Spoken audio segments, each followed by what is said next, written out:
Kirjauduttuasi kauppiaspaneeliin valitse vasemman laidan valikosta maksutapahtumat. Etsi seuraavaksi palautettava maksutapahtuma sopivien hakukriteerien avulla.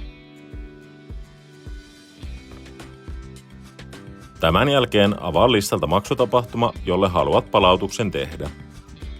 Siirry maksutapahtuman tiedoissa kohtaan tilauksen sisältö ja palautukset ja kirjoita tähän palautettava summa euromääräisesti. Vaihtoehtoisesti voit tehdä koko palautuksen maksutapahtuman eri tuotteille klikkaamalla vasemman laidan bokseja.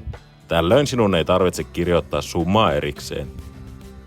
Kommentti omaan käyttöön kenttään voit kirjoittaa haluamasi lisätiedon.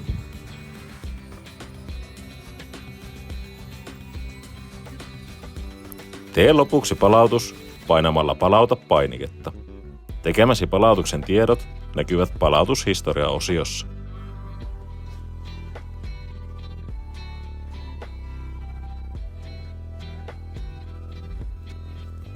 Valitse etusivun viimeisimmät tapahtumat osiosta haluamasi maksutapahtuma.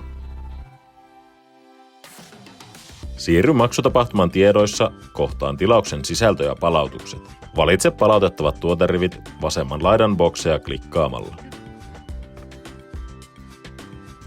Kirjoita halutessasi kommentti omaan käyttöön.